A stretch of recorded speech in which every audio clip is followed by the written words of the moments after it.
Usaha melahirkan tenaga kerja berkemahiran tinggi sejajar keperluan industri moden, TVET terus diberi keutamaan oleh kerajaan. Antara institusi TVET yang menjadi peneraju utama ialah Pusat Latihan Teknologi Tinggi EdTech di bawah Jabatan Tenaga Manusia serta Kementerian Sumber Manusia. Laporan Muhammad Zulhanizam.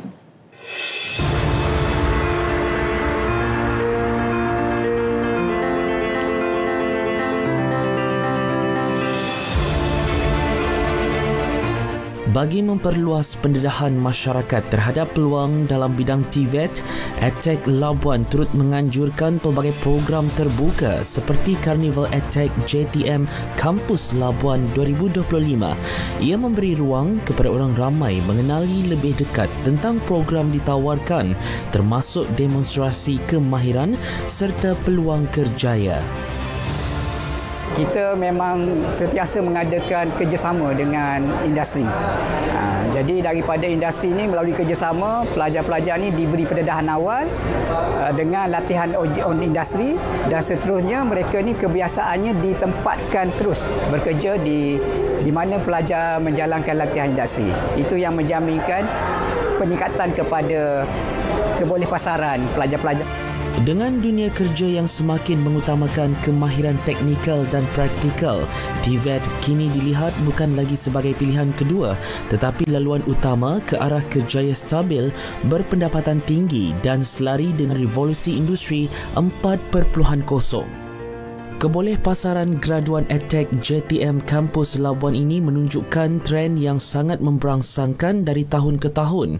Bermula dengan kadar 93.5% pada tahun 2020, institusi ini terus mengekalkan prestasi kukuh dengan pencapaian sehingga 97% pada tahun ini berbanding 92.4% tahun lalu. Program TVET ni memberi peluang anak muda yang masih memikirkan tentang masa depan, membuka jalan lebih luas lah untuk memasuki seperti industri macam oil and gas, pembangunan, kontraktor, semua itulah. Bukan saja sebagai mekanik, boleh jadi operator apa semualah.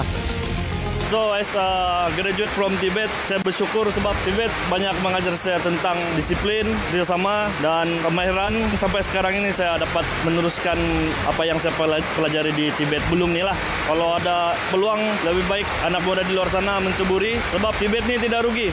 Nasihat saya untuk anak muda yang di luar sana menceburkan diri dalam bidang TVET inilah untuk meningkat kemahiran, kebertanggungjawaban dan kita tahu potensi diri kita macam mana dalam bidang TVET ni. Sebab di negara kini memerlukan tenaga-tenaga kerja yang mahir dalam pasaran industri yang ada sekarang. Baik, TVET telah terbukti menjadi pembangkit utama terhadap pembangunan industri dengan lahirnya tenaga kerja mahir, meningkatkan produktiviti dan memastikan keperluan industri dapat dipenuhi secara langsung dan berkesan.